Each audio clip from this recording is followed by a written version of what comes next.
শুরু হচ্ছে তারানাথ তান্ত্রিকের গল্প।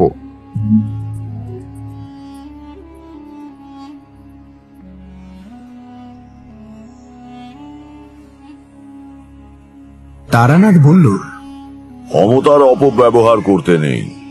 শুধু তন্ত্রমন্ত্রের মাধ্যমে পাওয়া ক্ষমতার কথা বলছি না, জীবনের সমস্ত ক্ষেত্রেই সংযমের খুব প্রয়োজন, নইলে বিপদ ঘনিয়ে আসে। তোমরা তো কলেজে পড়া ছোকরা, ইতিহাসে পড়েছ নিশ্চয়ই, ক্ষমতার অযথা ব্যবহার করতে গিয়ে বড় বড় রাজা রাজড়াদেরও কি অবস্থা হয়েছে। তারানাথের চাইতে বয়সে অনেক ছোট হলেও আমি বা কিশোরী আর ঠিক যাকে ছোকরা বলে সে দলে পড়ি না। তবু তারানাথ আমাদের মাঝে মাঝে ছোকরা বলে সম্বোধন করে এবং আমরা মেনে নিয়ে থাকি। কিশোরী বলল, তত্ত্ব কথা শুনতে ইচ্ছে করছে না, বরং ক্ষমতার অপব্যবহার বিষয়ক কোনো জমাটি গল্প বলেন তো শুনি। তারানাথ হেসে বলল, কারো সর্বনাশে কারো পৌষ মাস হয় এই কথাটা একেবারে মিথ্যে নয়। একটা জমাট গল্প মানে কোনো একজনের ভয়ানক বিপদের গল্প। তো তোমাদের গল্পের যোগান দিতে হলে দেশে হাহাকার পড়ে যাবে। বললাম, তারানাথ, অনেকদিন ভালো গল্প হয়নি, আজ কিন্তু কোনো ফাঁকি চলবে না, আজ গল্প বলতেই হবে। তারানাথ বলল, একটা ঘটনার কথা মনে পড়ছে, কিন্তু কারো কষ্ট নিয়ে বা দুঃখের ইতিহাস নিয়ে গল্প ফেঁদে বসতে আমার সংকোচ হয়। তবু বলছি এই কারণে যে এর ভেতর দিয়ে একটা জনশিক্ষার কাজও হয়ে যাবে। কিশোরী বলল, জনশিক্ষার ব্যাপারটা গল্পের শেষে মোরালের মতন জুড়ে দেবেন এখন, আপাতত গল্পে আসুন না। তারানাথ আমাদের দিকে ইঙ্গিত বহ উৎসুক দৃষ্টিতে তাকাতেই কিশোরী তার পকেট থেকে সিগারেটের প্যাকেটটা বের করে তারানাথের সামনে রাখল। একটা সিগারেট ধরিয়ে কয়েকটা শুক টান দিয়ে তারানাথ বলতে শুরু করল, দেখো, আমি একজন সাধারণ মানুষ। যাকে সাধক বলে আমি কিন্তু তা নই, কারণ সত্যিকারের সাধনা করবার সুযোগও আমি কোনোদিন পাইনি, পেলেও করতাম কিনা সন্দেহ। আসল ব্যাপারের চেয়ে এই পথে পথে বেরিয়ে বেড়ানো, নানা বিচিত্র চরিত্রের মানুষের সঙ্গে আলাপ হওয়া, জীবনের এই দিকটাই আমাকে বেশি মুগ্ধ করত। নইলে সত্যিকারের সাধনা করলে আমি অনেক দূর উঠতে পারতাম। তোমাদের এতদিন বলিনি, আমার একবার প্রকৃত তান্ত্রিক দীক্ষাও হয়েছিল। গুরুর নাম বলবো না, তার বারণ আছে। এবং আমার দীক্ষাও হয়েছিল শুভ লগ্নে। তান্ত্রিক দীক্ষা অনেক বিচার করে লগ্ন দেখে দিতে হয়।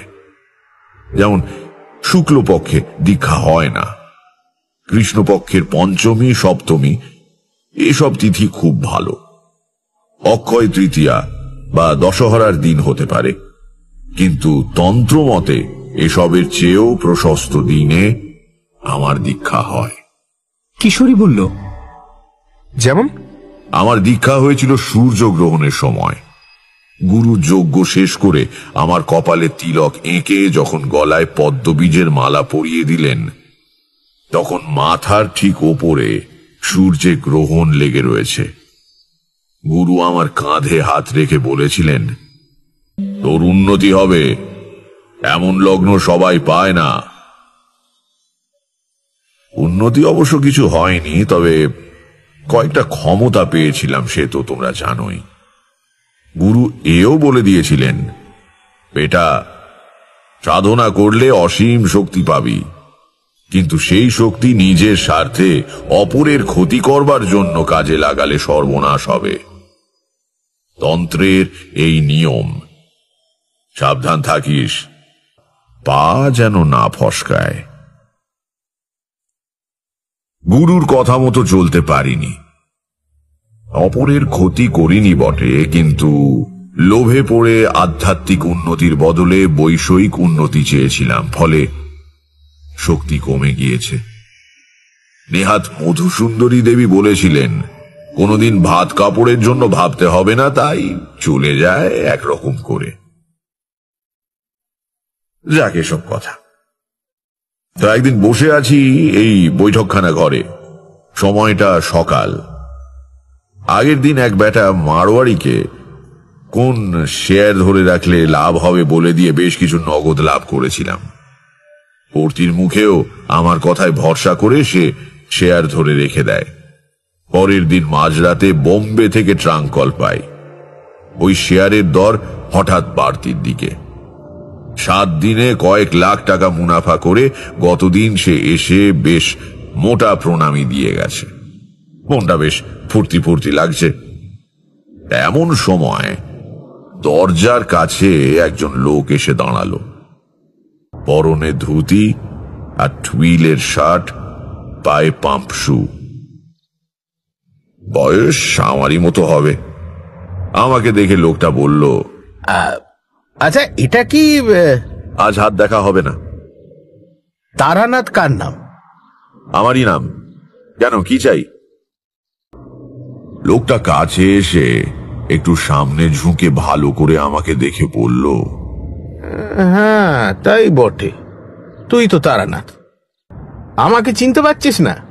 আমি অবাক হয়ে তাকিয়ে আছি দেখে সে বলল, অবশ্য তোরই বা দোষ কি? দেখি আজকের কথা চিনতে পারলি না? আরে আমি বীরজা ভূষণ তালুকদার।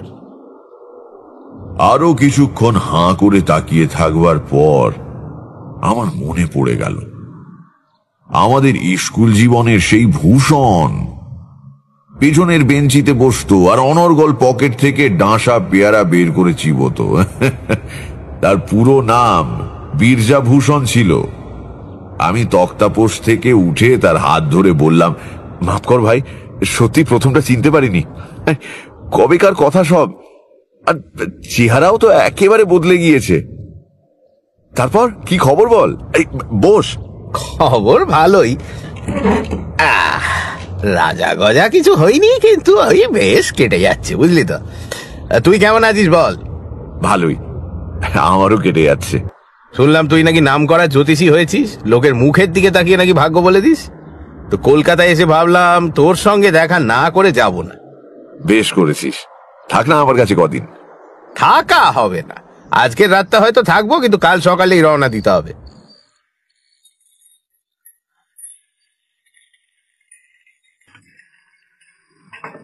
রাত্রিরে খাওয়া দাওয়া সেরে দুই বন্ধু বাইরের ঘরের চৌকিতে এসে বসলাম। ঘুম আর হলো না, ওই গল্প করতে করতেই রাত ফুরিয়ে গেল। বীরজাভূষণ কলকাতায় এসেছিল একটা মামলার তদারকি করতে। ওদের সমস্ত সম্পত্তি বাবা মারা যাবার পর 2 ভাগে ভাগ হয়ে গিয়েছে। 1 ভাগ পেয়েছে বীরজা, অন্য ভাগ পেয়েছে তার আপন দাদা অম্বিকাভূষণ।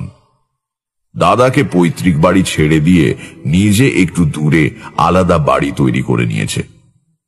কিন্তু সম্প্রতি ভাগাভাগির ব্যাপারে কি একটা ত্রুটি বের করে অম্বিকাভূষণ ভাইয়ের বিরুদ্ধে মামলা শুরু করেছেন। যে সম্পত্তি নিয়ে মামলা, তার দাম 20,000 টাকার চেয়ে বেশি। কাজেই মামলা এসেছে হাইকোর্টে। এ নিয়ে অনেক দুঃখ করল বীরজা। দেখলাম ও সেই পুরনো দিনের ভালো মানুষই এখনো যায়নি। যে দাদা তার বিরুদ্ধে মামলা করেছে তার জন্যই সে দুঃখ করছে। পরের দিন যাবার সময় বীরজা বলল, একবার আমাদের গাঁয়ে চল না, বেরিয়ে আসতে পারবি। দেশের দিকে তো যাসনি অনেকদিন, যাবি? কথাটা ঠিক। গ্রামে আমাদের বাড়িও প্রায় ধূলিসাৎ হয়ে পড়ে রয়েছে। থাকার বা দেখাশোনা করবার কেউ নেই। কাজেই কিসে টানে আর সেখানে যাব। অবশ্য বীরজার বাড়ি আমাদের গ্রামে নয়, মধ্যে আরেকটা গ্রাম পেরিয়ে প্রায় 1 মাইল দূরের চড়ুই টিপ নামের এক গ্রাম থেকে সে পড়তে আসত। স্কুলে পড়ার সময় মাত্র একবারই তার গ্রামে গিয়েছিলাম। এখন আর ভালো মনে পড়ে না। বললাম, আচ্ছা যাবক্ষণ, দেখি একটু সময় করে উঠতে পারলেই যাব। দেখ, ওসব ছেঁদো কথায় আমায় ভোলাতে পারবি না। সময় করে উঠতে পারলে মানে কি? তুই কি কারো চাকরি করিস? ওসব বললে চলবে না। সামনের মাসের প্রথম দিকে আমায় আবার হয়তো কলকাতায় আসতে হবে, মামলার তারিখ পড়েছে। সেদিন তোর এখানেই উঠবো। তুই আগের দিন থেকে জিনিসপত্র গুছিয়ে রাখিস, ফেরবার সময় তোকে সঙ্গে নিয়ে যাব। বেশ, তাই হবে। পরের মাসে বীরজার সঙ্গে আমাদের গ্রামের স্টেশনে গিয়ে নামলাম কত বছর পরে। সেই হারানো শৈশবের সোনালী দিনগুলো স্বপ্নের মতো মনে আসে।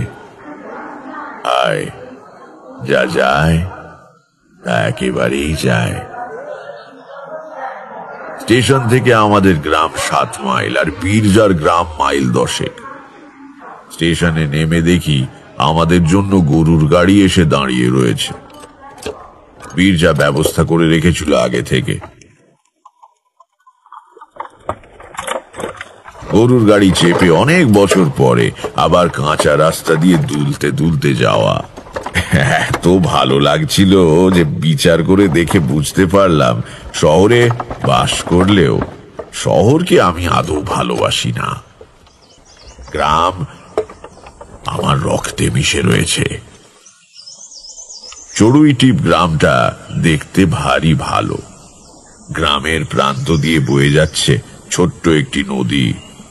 নদীর ধারে ঝোপঝাড়। সমস্ত গ্রামে কোথাও খুব ঘন জঙ্গল না থাকলেও ছাড়া ছাড়া গাছপালা প্রচুর। 3-4টে পাকা বাড়িও চোখে পড়ল। এছাড়া সবই হয় চালাঘর, নয়তো ওই করগেট টিনের ছাদওয়ালা বাড়ি। বীরজা আর তার দাদার বাড়ি পাশাপাশি, মাঝখানে এক টুকরো জমি। পাশাপাশি, কিন্তু মুখ দেখা দেখি নেই। যে বাড়িতে বীরজা আমাকে এনে তুলল সে বাড়ি সে নতুন করেছে। ছোটবেলায় আমি এসেছিলাম পাশের ওই পুরনো বাড়িতে, যেখানে এখন অম্বিকা ভূষণ থাকেন। শৈশবের স্মৃতিমণ্ডিত কোনো জায়গায় অনেক দিন পরে গেলে যে আনন্দ অনুভব করা উচিত, সেরকম কিন্তু খুব একটা হলো না। কারণ গ্রামে ঢুকতেই আমার একটা অদ্ভুত অনুভূতি হলো। তোমরা তো জানো, দেবী আমাকে কিছু অতিমানবিক ক্ষমতা দান করেছিলেন। গ্রামে ঢুকেই আমার মনে হলো এখানে একটা অমঙ্গলজনক কিছু ঘটছে। সেটা কি তা তখনই বুঝতে পারলাম না বটে, কিন্তু মনের ভেতর কেমন অস্বস্তি পাক খেতে লাগলো। বীরজা জিজ্ঞাসা করল, কি হয়েছে? অমন মুখ করে রইলি কেন? কিছু না, এমনি। বীরজার বউটা ভারী ভালো, বেশ সাধ্যি মেয়ে। আমাকে আগে কখনো দেখেনি বটে, কিন্তু হাব ভাব দেখে বুঝতে পারলো আমি তার স্বামীর খুব বড় বন্ধু। চড়ুইটিপ গাঁয়ে এখনো শহুরে চালচলনে ঢেউ এসে দোলা দেয়নি। সেকালের মতো একটা জল ভর্তি গাড়ুর উপরে পাট করা গামছা এনে রেখে গেল বীরজার বউ। হাত মুখ ধুয়ে দুই বন্ধু বাইরের ঘরে তক্তা বসে বসে গল্প করতে লাগলাম। সবই আমাদের এই রঙিন হারিয়ে যাওয়া ছোটবেলার গল্প। গল্প করছি, কিন্তু পোকায় খাওয়া দাঁতের ব্যথা যেমন সর্বদা সব কাজের মধ্যে জানান দেয়, তেমনি মনের ভেতরকার অস্বস্তিটাকে কিছুতেই মুছে ফেলতে পারলাম না। বহুদিনের অভিজ্ঞতা থেকে জানি, আমার এই অনুভূতি সচরাচর ভিত্তিহীন হয় না। এই গ্রামে কোথাও একটা খারাপ কিছু ঘটছে। কি সেটা? আমি অন্যমনস্ক হয়ে যাচ্ছি দেখে বীরজা ভাবলো আমি বোধহয় ক্লান্ত। সে গল্পে ক্ষান্ত দিয়ে উঠে গিয়ে খাওয়া দাওয়ার আয়োজন কদ্দূর হলো দেখতে গেল। পরের দিন খুব ভোরে উঠে আমি আর বীরজা নদীর ধারে বেড়াতে গেলাম। ছোট্ট গ্রাম্য নদী কিন্তু কচুরিপানায় তার স্রোত বন্ধ হয়ে যায়নি। বেশ কাকচক্ষু জল ধীর গতিতে বয়ে চলেছে। সকালের স্নিগ্ধ হাওয়ায় শরীর জুড়িয়ে যায়। একটু পরিষ্কার জায়গা দেখে দুজনে বসলাম। আমার বাঁ পাশে একটা বড় বাবলা গাছ, তার ডালপালা অনেকখানি জলের দিকে ঝুঁকে পড়েছে। গুঁড়ি থেকে কিছু ওপরে এক জায়গায় 3টে মোটা ডাল 3 দিকে বেরিয়েছে। সেখানে একটা কাকের বাসা। কাকের বাচ্চা হয়েছে বোধহয়। মা কাক বসে বাচ্চা পাহারা দিচ্ছে, আর বাবা কাক একটু বাদে বাদেই কি যেন মুখে করে এনে বাচ্চাদের খাইয়ে যাচ্ছে। ওপারে চাষিরা জমিতে লাঙল দেবার উদ্যোগ করছে। গ্রামে এত সকালেই দিন শুরু হয়ে যায়, জানোই তো। শহরে অর্ধেক লোক বোধহয় তখনও বিছানা ছেড়েই ওঠে না। খোলা জায়গা, বেলা বেশি না হলেও রোদ্দুর ওঠার পর আর বসা গেল না। বীরজা বলল, চল উঠি, মমতা খাবার করে বসে আছে এতক্ষণ। ফেরবার সময় আগে পড়ে অম্বিকা ভূষণের বাড়ি। দেখলাম একজন প্রৌঢ় মানুষ, পরনে খাটো ধুতি, বেশ হৃষ্টপুষ্ট চেহারা, গলায় এক ছড়া মোটা রুদ্রাক্ষের মালা, বসে বসে তামাক খাচ্ছেন। সেদিকে না তাকিয়ে বীরজা চুপি চুপি বলল, ওই আমার দাদা। অম্বিকা ভূষণ আমাদের দিকে তাকিয়েও দেখলেন না।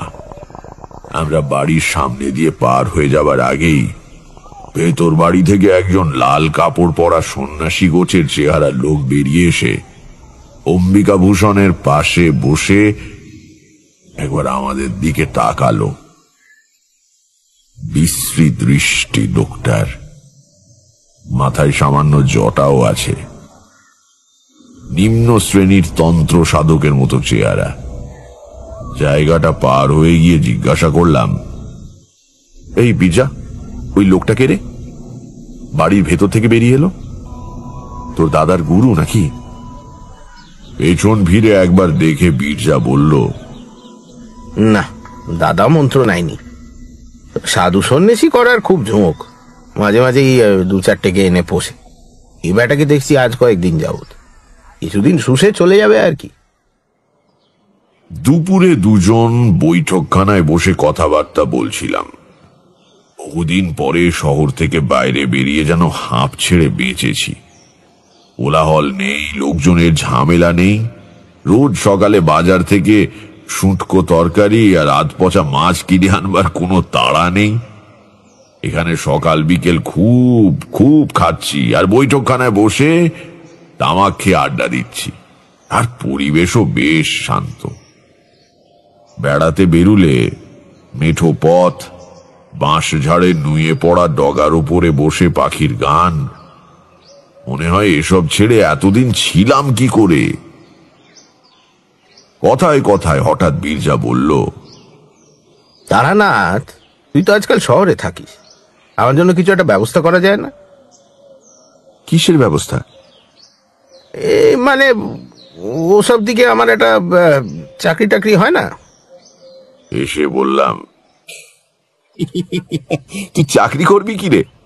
তোর বংশে কেউ কোনোদিন পরের কাজ করেনি, আর তাছাড়া সেরকম কারোর সঙ্গে আমার পরিচয়ও নেই। মনে হয় দাদার সঙ্গে এই মামলা আমি পেরে উঠবো না রে। যদি জিতি তাহলে সর্বশান্ত হব, তখন তো চাকরি ছাড়া আর উপায় থাকবে না ভাই। এই কথার আর কি উত্তর দেব? চুপ করে বসে রইলাম। রাত্রির বেলা গরমে ঘুম আসছিল না। এই 2 দিন বীরজার বাড়িতে থাকাকালীন মনের এই অস্বস্তির ভাবটা কিন্তু দূর হয়নি। রাত্রিরে শুয়ে এ ব্যাপারে ভাববার চেষ্টা করলাম, কিন্তু কোনো সুরাহা করতে পারলাম না। সকালে বীরজা আর আমি নদীর ধারে বেড়াতে যাওয়া একটা অভ্যেস করে ফেলেছিলাম। আশ শেওড়ার ডাল ভেঙে দাঁতন করতে করতে আমরা ভোরবেলা রওনা দিলাম নদীর দিকে। একেবারে স্নান করে তবে ফিরব। সারা রাত গুমোট গরমের পরে সকালে স্নিগ্ধ নদী জলে অবগাহন যে কি তৃপ্তির, তোমরা শহরের মানুষেরা কি বুঝবে। জলে নেমে ডুব দিয়ে পরে মাথা তুলে দেখলাম যেখানে দাঁড়িয়ে ডুব দিয়েছিলাম সেখান থেকে বেশ কিছুটা সরে এসেছি। বীরজা হেসে বলল, হ্যাঁ, আমাদের ছোট নদী হলেও স্রোতের বেশ টান আছে, কি বল? কিন্তু পরশু সকালেও তো টান ছিল না, হঠাৎ বাড়লো কেন? ও হয়, এমনিতে জোয়ার ভাটা বিশেষ ঠেলে না, কিন্তু অমাবস্যা আর পূর্ণিমার সময় স্রোত বাড়ে। অমাবস্যা কবে? ঠিক জানি না, 3-4 বাকি আছে বোধহয়। স্নান সেরে পাড়ে দাঁড়িয়ে গা মুছতে মুছতে নদীর ধারের ঝুঁকে পড়া বাবলা গাছটার দিকে চোখ পড়ল। প্রথমটা খেয়াল করতে পারিনি, পরে হঠাৎ মনে হলো গাছটাই কি যেন একটা নেই, একটা জায়গা যেন কেমন ন্যাড়া ন্যাড়া দেখাচ্ছে। কি নেই ওখানে? পরক্ষণেই বুঝতে পারলাম সেই কাকের বাসাটা। কিরে, কি হয়েছে তোর? কি দেখছিস ওদিকে? দেখ, কাকের বাসাটা আর নেই। কাকের বাসা? হ্যাঁ, কালকেও এখানে ওই ডালের তেকোনায় একটা কাকের বাসা দেখে গিয়েছি, আজ আর দেখছি না। কি হলো বলতো? কাল তো ঝড়টর হয়নি যে পড়ে যাবে? বীরজা শুকনো কাপড় পরতে পরতে বলল, ঝড়ে কখনো কাকের বাসা পড়ে? দারুণ শক্ত করে বাসা বাঁধে। অবশ্য খুব বড় ঝটকা হলে হয়তো পড়তে পারে, কিন্তু সেরকম তো হয়নি। ছাড় না, একটা কাকের বাসা নিয়ে মাথা ঘামাবার কি আছে? আয়, কি ঘটতে চলেছে জানলে কি বীরজা অত শান্তভাবে কথাগুলো বলতে পারত? এই ঘটনার পরেও কিন্তু আমি কিছু আন্দাজ করতে পারিনি, পারা সম্ভবও ছিল না। কিন্তু কখনো কখনো জীবনে আশ্চর্য অঘটনের ভিড় লেগে যায়। সকালে যার কথা খুব ভেবেছি, বিকেলে 10 বছর পরে হয়তো সেই বন্ধু এসে হাজির হলো, কিংবা হয়তো সকালে একটা তালা এবং বিকেলে সেই তালাটারই চাবি রাস্তায় কুড়িয়ে পাওয়া যায়। এর পরের দিনই সে ধরনের একটা ব্যাপার ঘটায়। আমি মনে মনে 2 আর 2 যোগ করে দিলাম। চড়ুইটিপ থেকে মাইলাস্টেক পশ্চিমে বসন্তপুর বলে একটা গ্রাম আছে। সে গ্রামের কল্যাণেশ্বর শিব খুব জাগ্রত। প্রতি বছর চড়কের সময় বড় মেলা বসে। মন্দিরও নাকি বহুদিনের পুরনো। গায়ে পোড়ামাটির কাজ রয়েছে শুনে বীরজাকে বলেছিলাম একবার দেখতে যাবার কথা। বীরজা গ্রামের আবিদ শেখকে বলে রেখেছিল পরের দিন সকালে তার ঘোড়ার গাড়ি নিয়ে আসতে। সমস্ত গ্রামে ওই আবিদেরই একমাত্র গাড়ি। মাঝে মাঝে স্টেশনে গিয়ে ভাড়া খাটে, অবসর সময় পড়ে পড়ে ঘুমোয়। সকালে তৈরি হয়ে বসে আছি, কিন্তু বেলা ক্রমে বেড়ে চলে, আবিদ শেখ আর গাড়ি নিয়ে আসে না। বীরজা বিরক্ত হয়ে বলল, যত সব কুঁড়ে লোককে নিয়ে কারবার। এত বেলা হয়ে গেল, আজ আর রওনা হওয়া যাবে না, গেলে ফিরতে বিকেল হয়ে যাবে। নে, জামা কাপড় খুলে ভালো করে বস।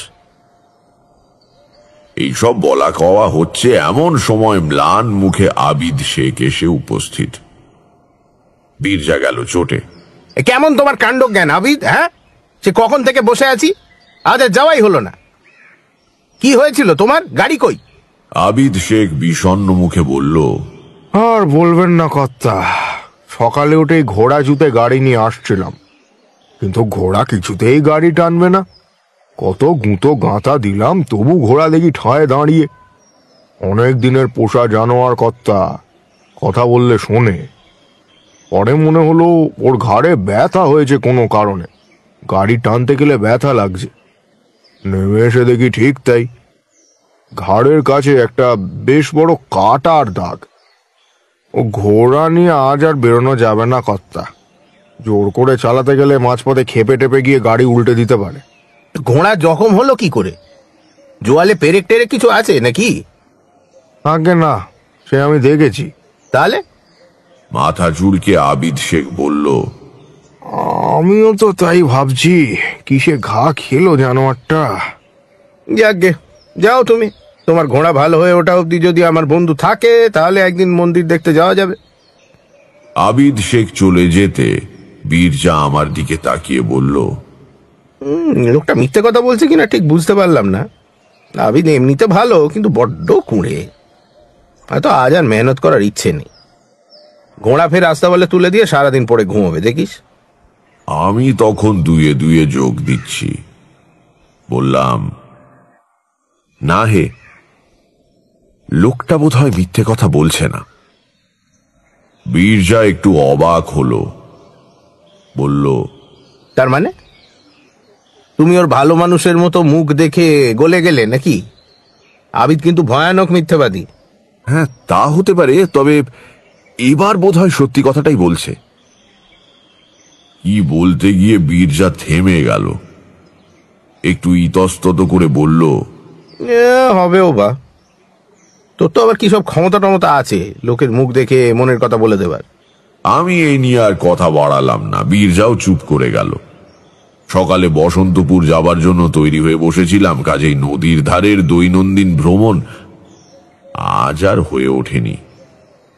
দুপুরে খাওয়ার পর নিটোল একটি দিবানিদ্রা দিয়ে উঠে দেখলাম বেলা গড়িয়ে গিয়েছে।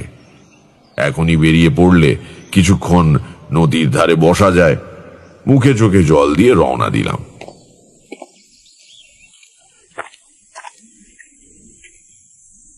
গ্রামের দিকে দিন শেষের একটা সুন্দর রূপ আছে, যা শহরে তোমরা টের পাও না।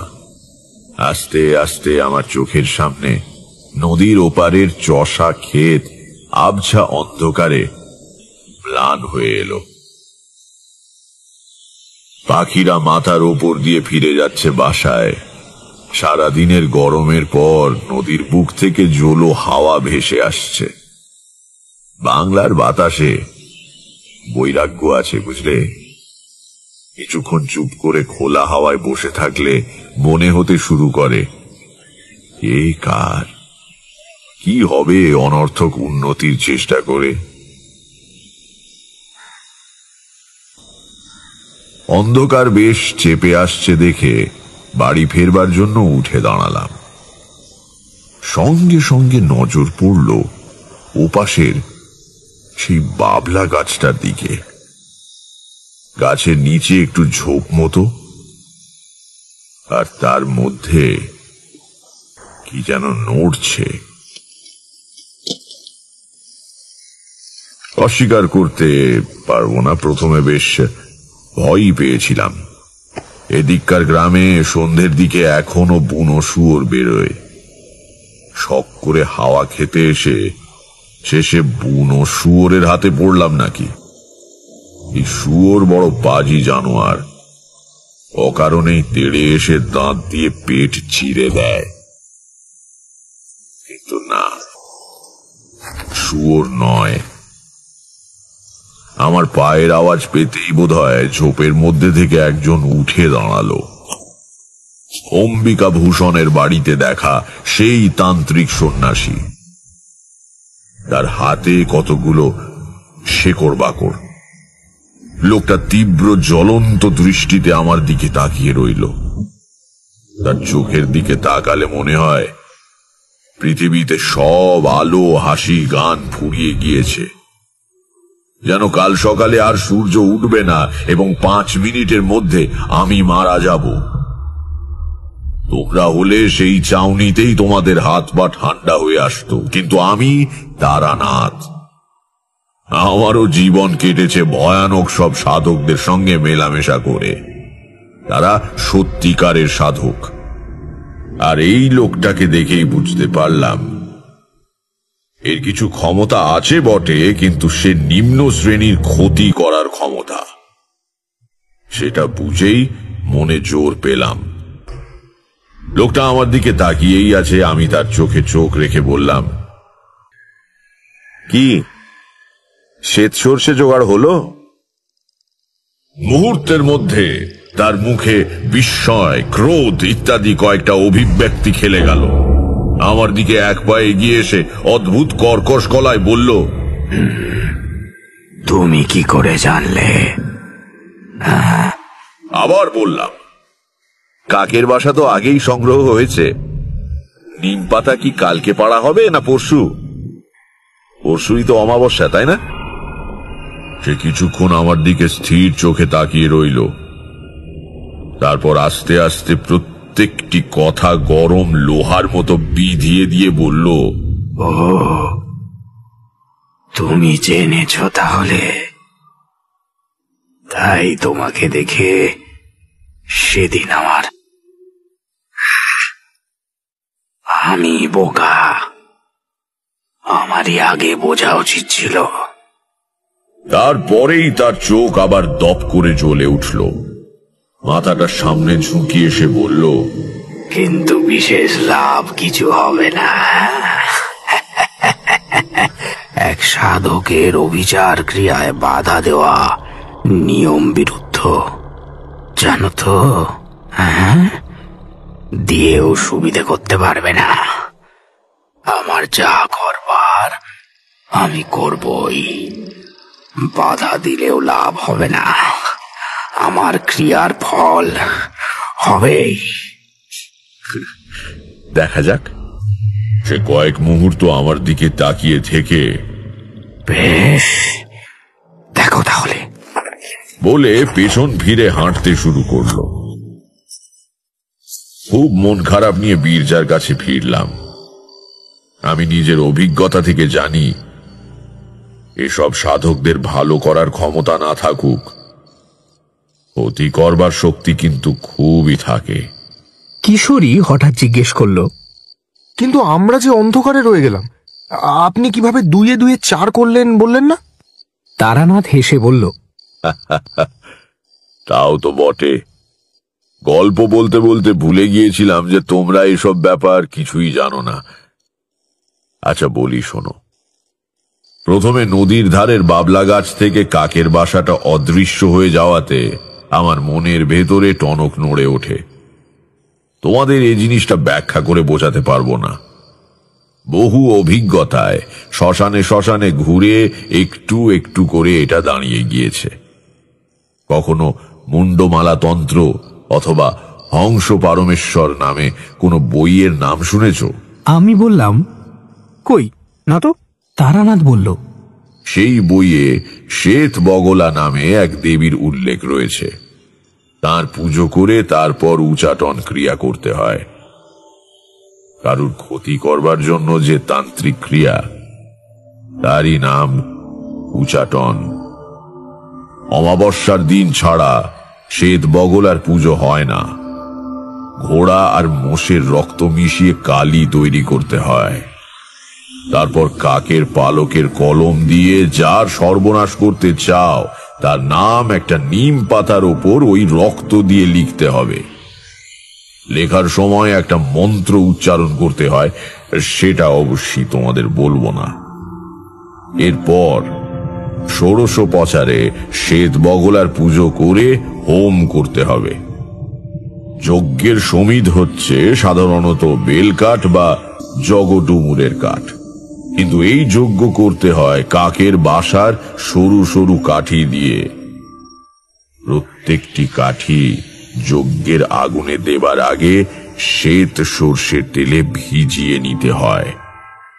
পূর্ণাহুতি দেবার সময় ওই শত্রুর নাম লেখা নিম পাতাটি যজ্ঞের আগুনে দিলেই কাজ শেষ। এবার আগুন নিভে গেলে যজ্ঞকুণ্ড থেকে কিছুটা ভস্য তুলে শত্রুর বাড়িতে নিক্ষেপ করলে কয়েকদিনের মধ্যেই তার ভয়ঙ্কর সর্বনাশ উপস্থিত হবে।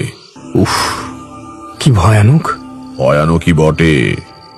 এই জন্যেই বীরজার জন্য চিন্তিত হয়ে পড়েছিলাম। রাত্রিরে বাইরের ঘরে বসে গল্প করতে করতে বীরজা বলল, এই তোকে এরকম দেখাচ্ছে কেন রে? শরীর খারাপ নাকি? আচ্ছা শোন বীরজা, কাল একটা পুজো করব ভাবছি। ফর্দ করে দেব, কতগুলো জিনিস আনিয়ে দিস তো। রাত্রিরে পুজো হবে। পুজো? কিসের পুজো? এমনি তোর সময়টা ভালো যাচ্ছে না, ভাবছি একটা স্বস্তায়ন গোছের করে দেব। বীরজা বোকা নয়। সে উঠে এসে আমার হাত দুটো ধরে বলল, কি ব্যাপার বল দেখি? আমায় ভোলাবার চেষ্টা করিস না, যদি কিছু বুঝে থাকিস আমাকে বল। আমার কি কোনো বিপদ আসছে? ভেবে দেখলাম বীরজার কাছে আসল ঘটনা লুকিয়ে কোনো লাভ নেই, বরং তৈরি থাকলে ও যাই আসুক না কেন তার সঙ্গে অন্তত যুদ্ধ করতে পারবে। তা আমি বীরজাকে সব খুলে বললাম। বীরজা শুনে কিছুক্ষণ চুপ করে বসে থাকলো। তারপর নিজের বিপদ সম্বন্ধে কোনো কথা না বলে একটা নিঃশ্বাস ফেলে বলল, আবিদ শেখ তাহলে সত্যি কথাই বলেছিল। তা বটে। তাহলে এখন কি করব? বললাম তো, জোগাড় যন্ত্র করে দে, কাল সকালেই সস্তায়ন করে দিই। তাতেই আমার বিপদ কেটে যাবে? ওদের পুজোয় ফল ফলবে না? বীরজার কথার কোনো উত্তর দিতে না পেরে চুপ করে রইলাম। কি রে, উত্তর দিচ্ছিস না যে? তোকে মিথ্যে কথা বলতে চাই না বীরজা। এসব তান্ত্রিকের মানুষের ভালো করার ক্ষমতা না থাকলেও খারাপ করবার শক্তি খুব থাকে। আমার পুজোর ফল না ফললেও তোর দাদার ক্রিয়াকাণ্ডের ফল হবে বলেই মনে হয়। তাহলে তুই তো অনেক সাধুর সঙ্গে ঘুরেছিস, এই পুজো কাটান দেবার মন্ত্র জানিস না? মিথ্যে সান্ত্বনা দিয়ে লাভ নেই, তাই বললাম, না ভাই বীরজা, আমি এ পথের ভালো দিকটারই সন্ধান করেছি চিরকাল। অপরের ক্ষতি কি করে করতে হয় তা শিখিনি রে। অনেককে অনেক ভয়ানক কাণ্ড করতে দেখেছি ঠিকই, কিন্তু তা শিখতে ইচ্ছে করেনি। আমি তাহলে এখন কি করব? ঈশ্বরকে ডাক, তিনি সর্বমঙ্গলময়। তিনি ইচ্ছে করলে সব বিপদ কাটিয়ে দিতে পারেন। হ্যাঁ, অনেকেই তো ভগবানের কাছে অনেক কিছুই প্রার্থনা করে, তাদের সবার কথা ঈশ্বর শোনেন। ভগবানকে ডেকে লাভ কি? বীরজার চরিত্রের এই দিকটা চোখে পড়ায় আমার ভালো লাগলো। সে গ্রামের লোক বটে, আধি ভৌতিক আধি দৈবিক ক্রিয়াকর্মে বিশ্বাসও রাখে, কিন্তু নিজের বিপদ ঘটতে চলেছে জেনেও সে গেঁয়ো লোকের মতো অধীর হয়ে পড়ল না। কিছুক্ষণ চুপ করে থেকে সে উঠে বাড়ির ভেতরে গেল, বলে গেল, বস, একটু বস, আমি এখনই আসছি। 10-12 মিনিট পরে বীরজা হাতে করে একটা লাল কাপড়ের পোঁটলা নিয়ে ঘরে ঢুকে তক্তাপোষের ওপর বসল। বললাম, কি ব্যাপার? ও পোঁটলাই কি? এদিকে আয়, তোকে কয়েকটা জিনিস দেখাই। কি জিনিস? বীরজা পোঁটলার গিঁট খুলে এক রাশ কাগজ বের করল, বলল, এগুলো আমার জমি জমা সম্পত্তির দলিল। আমার কোথায় কি আছে তোকে বুঝিয়ে দিয়ে যাই। যদি আমার কিছু হয় তাহলে তুই আমার বউ ছেলে পিলেকে দেখিস, আর আমি কাউকে বিশ্বাস করতে পারবো না। উঠে গিয়ে ওর হাত ধরলাম। দাঁড়া, পাগলামি করিস না, একটা কাজ করা যাক বরং। বীরজা আমার মুখের দিকে তাকিয়ে বলল, কি? তুই কোনো তীর্থে চলে যা সপরিবারে। তাতে কি হবে? তীর্থে থাকলে অমঙ্গল হয় না, কারো কোনো অভিশাপ ফলে না। তুই তুই ঠিক বলছিস? অন্তত কম ফল হয়, ঈশ্বরের স্থান তো। বীরজা কয়েক মুহূর্ত চুপ করে ভেবে বলল, বেশ, তো তাহলে তুইও চল আমার সঙ্গে। অবাক হয়ে বললাম, আমি আমি কি করে এখন? বীরজা দৃঢ় গলায় বলল, ও সব চলবে না। তোর কথায় আমি এই বিপদ মাথায় করে বাড়ির সবাইকে নিয়ে তীর্থ করতে যাব। যদি তাতেও কোনো ফল না হয় আর আমি বিদেশেই মরে যাই, তখন বউ ছেলে পুলের কি হবে? ওরা পথ ঠিক করে বাড়ি ফিরতেও পারবে না। তুই বুদ্ধি যখন দিয়েছিস তখন তোকেও সঙ্গে যেতে হবে। বীরজার দিকে তাকিয়ে মায়া হলো। বেচারা ভয় পেয়েছে খুব, কিন্তু চরিত্রের দৃঢ়তা দিয়ে সেই ভয়কে মুখে ফুটে উঠতে দেয়নি। এখন ওকে একলা ছেড়ে দেওয়া উচিত নয়। বললাম, আচ্ছা, যাব তোর সঙ্গে। কবে রওনা দিতে চাস? কাল সকালে। সে কি, হঠাৎ কোথাও কিছু নেই, এক রাত্রিরে সব গোছগাছ করবি কি করে? সে আমি পারবো। আর এমন কি বা নেবার আছে, হয়ে যাবে এখন।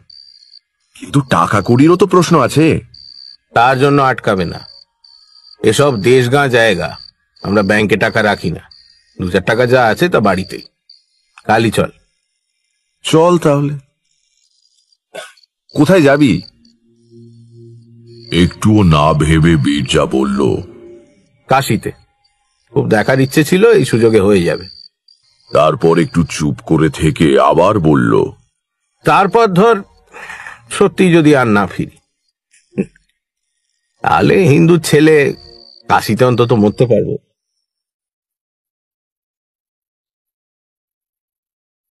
সারা রাত্রি তোড়জোড় করে পরের দিন সত্যি আমরা কাশী রওনা দিয়ে দিলাম। বীরজার স্ত্রীকে আসল কারণ জানানো হলো না। দুই বন্ধুর হঠাৎ বেড়াতে যাবার শখ হয়েছে এই কথা তাকে বলা হলো।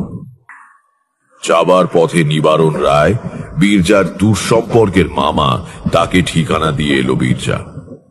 আমার এক চেনা ভদ্রলোকের অনেক দান আছে কাশীর এক আশ্রমে।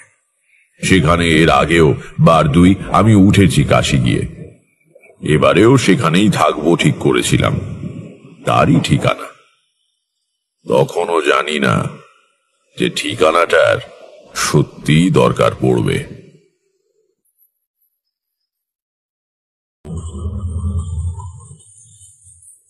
অমাবস্যার দিনই সকালে কাশী পৌঁছলাম।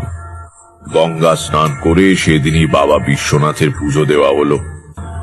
বেচারা বীরজার বউ জানে না স্বামী কেন এত তাড়াহুড়ো করে কাশী এসেছে।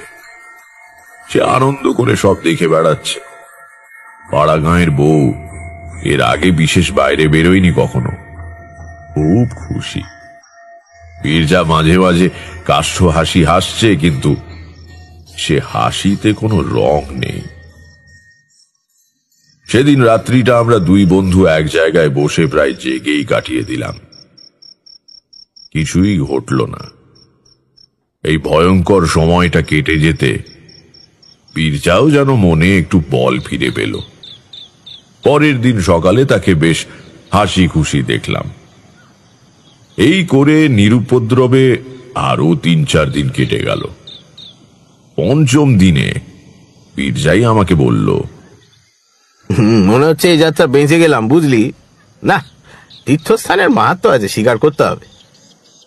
সেদিনই বিকেলে বসে আমি আর বীরজা গল্প করছি, মাটিতে বসে তরকারি কুটছে বীরজার বউ। হঠাৎ আশ্রমের অধ্যক্ষ জ্ঞানানন্দ ঘরে ঢুকে বললেন, হঠাৎ ঢুকে পড়লাম, কিছু মনে করবেন না। অবশ্য বৌমা আমার মায়ের মতো। এই আপনাদের সঙ্গে একটু কথা ছিল যে। বললাম, আসুন আসুন, বসুন তো আগে। কি ব্যাপার বলুন।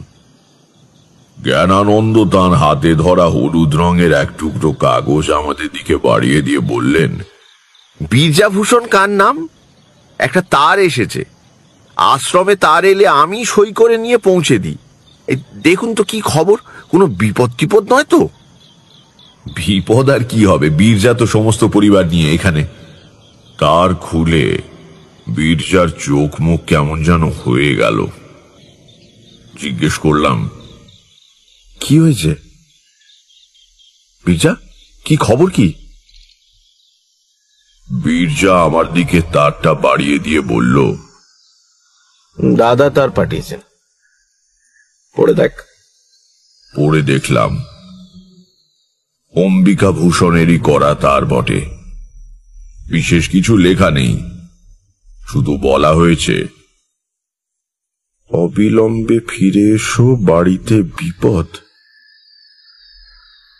বীরজার দিকে তাকিয়ে বললাম, কি বিপদ বলে মনে করিস? তা কি করে বলবো, কিছু তো বলা হয়নি। তাছাড়া দাদা হঠাৎ, যার জন্য এত কাণ্ড, ধুত্তর আমার মাথাটাই গুলিয়ে যাচ্ছে। চল ফিরি। নিশ্চয়ই কিছু গুরুতর হয়েছে, নইলে দাদা তার করতেন না।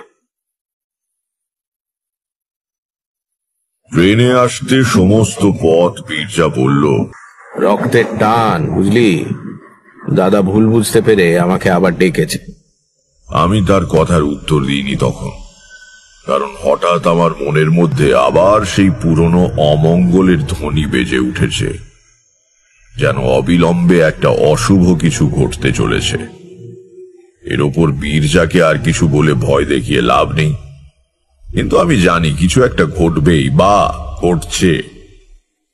আমার এই অনুভূতি মিথ্যে হয় না, হলো তাই।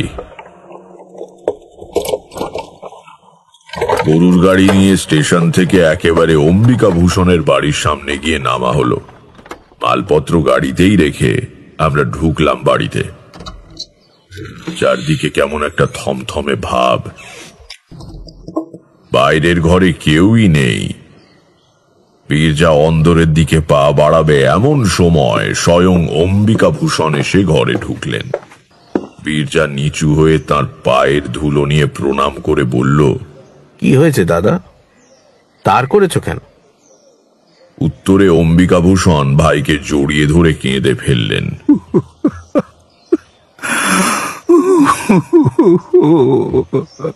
আরে আরে কি হয়েছে? আরে অমন করছো কেন? সন্তুর খুব অসুখ বীরু, আর বুঝি রাখা যায় না। সন্তু অম্বিকা ভূষণের বড় ছেলে। বীরজা অবাক হয়ে বলল, কি হয়েছে সন্তু? অম্বিকা ভূষণ কপালে আঘাত করে বললেন, সব আমার দোষ, আর কারো কোনো পাপ নেই। সব আমার দোষ রে ভাই রে, আমার নিজের দোষে আমি পুত্র শোক পেতে চলেছি। আরে আরে শান্ত হও, শান্ত হও দাদা, শান্ত হও, সব ঠিক হয়ে যাবে, অস্থির হয় না। বীরজার স্ত্রী তক্ষুনি অন্দরে চলে গিয়ে সন্তুর পায়ের কাছে বসল। আমার বুদ্ধি বোধহয় কিছু স্থির ছিল। আমি দুই ভাইকে ধরে বসালাম। বললাম, কি হয়েছে খুলে বলুন তো। অম্বিকা ভূষণ কাঁদছিলেন। বীরজা পাশে বসে তার গায়ে হাত বুলিয়ে দিচ্ছিল। বেশ দৃশ্যটা।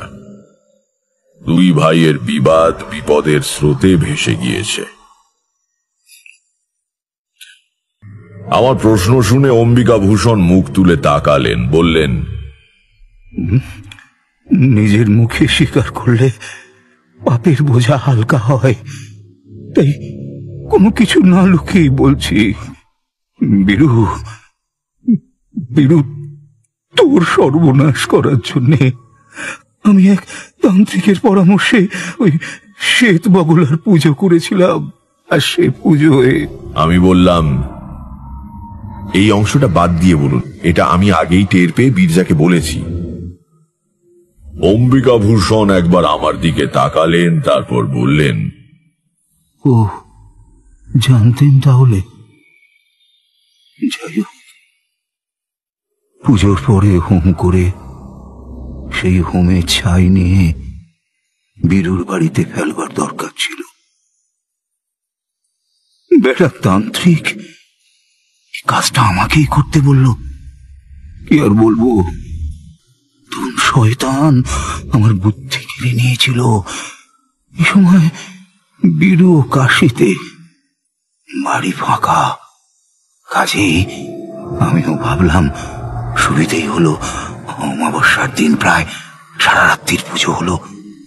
শেষ হতে হতে শেষ রাত্রির কলা পাতায় মুড়ে খানিকটা ছাই আমার হাতে তুলে দিয়ে তান্ত্রিক বলল, এই নাও, এবার যাও, সাবধান, অন্য কোথাও যেন না পড়ে, তাহলেই সর্বনাশ।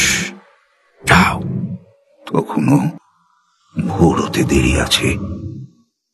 বীরুর বাড়ির পাঁচিলের পাশে গিয়ে দাঁড়ালাম। হাতে আমার কলা পাতায় মোড়া হোমের ছাই। পাঁচিল ডিঙিয়ে সেটা সব শুদ্ধ ছুঁড়ে ফেলতে যাব ওর বাগানে। কি বলবো মশাই, একটু মেঘ নেই বা ঝড়ের চিহ্ন নেই কোথাও, অথচ প্রচন্ড একটা বাতাসের ঝাপটা এলো কোথা থেকে। ততক্ষণে আমিও সেটা ছুঁড়ে দিয়েছি হাত থেকে। আমার চোখের সামনে বাতাসের মুখে উড়ে গিয়ে তা পড়লো আমারই বাড়ির উঠোনে। তখনই দৌড়ে গিয়ে উঠোন থেকে সবটুকু ছাই নিকিয়ে তুলে নিলাম, কিন্তু তাতে কি আর পাপ যায়? গত পরশু থেকে সন্তু বাবা আমার কেবলই রক্ত বমি করছে। বীরজা ব্যস্ত হয়ে বলল, কোন ডাক্তার দেখেছে? কোন ডাক্তার কি বাকি আছে? বিকেলে এই সদর থেকে বড় ডাক্তার এসেছিলেন। নিবারণ কলকাতা গিয়েছে মর্গান সাহেবকে আনতে। কাল সকাল নাগাদ এসে পৌঁছবে মনে হয়। বীরজা উঠে পড়ে বলল, চল ভেতরে চল, সন্তুকে গিয়ে দেখি। আমি একবার যেতে পারি কি? হ্যাঁ, আসুন না, আসুন। তারপর বীরজার হাত দুটো ধরে বললেন, ভাই, আমি যা করবার তা করেই ফেলেছি। তুই কোনো রাগ পুষে রাখিসনি। তুই আমার সন্তুকে আশীর্বাদ কর।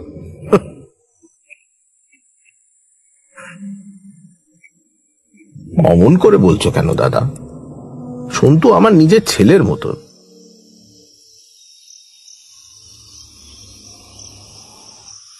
সকাল হবার আগেই নিবারণ রায় মর্গেনকে নিয়ে পৌঁছলেন। শেষ রাতে ট্রেনে এসেছেন। স্ট্যানলি মর্গান রোগী দেখে বললেন, This could be peritonitis.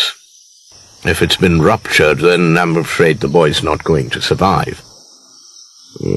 If he gets a little better, you need to bring him to Calcutta for an operation. পরের কথা তোমাদের একটু সংক্ষেপে বলি। সন্তু বেঁচে উঠেছিল। আমাদের সবার মিলিত প্রার্থনার জোরেই হোক বা অম্বিকাভূষণের অনুতাপে ঈশ্বর দয়া করার জন্যই হোক, সন্তু 3 দিনের দিনে একটু ভালো হয়ে উঠল। ডাক্তার মর্গান নিজে তার অপারেশন করেন। যে ভালো হয়ে ওঠে, 2 ভাইয়ের ঝগড়াও চিরকালের জন্য মিটে যায়।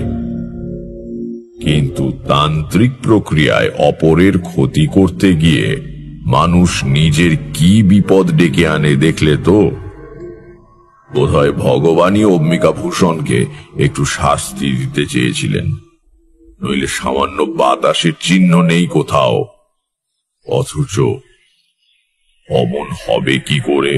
কিশোরী বলল, আচ্ছা, সে তান্ত্রিকের কি হলো? সে পরের দিনই লোটা কম্বল নিয়ে কাউকে না বলে ভেগেছিল। প্রাণের ভয় সবারই আছে তো। সন্তুর অসুখের ব্যাপারটা তো কাকতালীয় হতে পারে। তারানাথ কড়া চোখে তাকিয়ে বলল, পাষণ্ড কোথাকার! আর যদি কখনো তোমাদের গল্প বলেছি। শুনছিলেন তারানাথ তান্ত্রিকের গল্প। রচনা তারাদাস বন্দ্যোপাধ্যায়। গল্প পাঠে তারানাথ তান্ত্রিক এবং আশ্রম অধ্যক্ষর ভূমিকায় মীর। আংশিক গল্প পাঠে ও তান্ত্রিকের চরিত্রে সোমক। বীরজাভূষণ তালুকদার এবং ডক্টর স্ট্যানলি মর্গান দ্বীপ। অম্বিকাভূষণের ভূমিকায় শঙ্করী প্রসাদ মিত্র। ধ্বনি পরিকল্পনা ও আবহ সঙ্গীত Shubhadeep. Poster design team asterisk. Kishori Abid Sheikh. গল্পের সূত্রধার, শব্দগ্রহণ এবং পরিচালনায় আমি অগ্নি। মির্চির তরফ থেকে আন্তরিক ধন্যবাদ শ্রী শঙ্করী প্রসাদ মিত্র এবং লেখকের স্ত্রী মিত্রা বন্দ্যোপাধ্যায়কে এই বিশেষ উদ্যোগে আমাদের পাশে থাকার জন্য। শেষ হল তারাদাস বন্দ্যোপাধ্যায়ের লেখা তারানাথ তান্ত্রিকের গল্প। আগামী সপ্তাহে আরও একটি রোমাঞ্চকর গল্প নিয়ে হাজির হবে সানডে সাসপেন্স।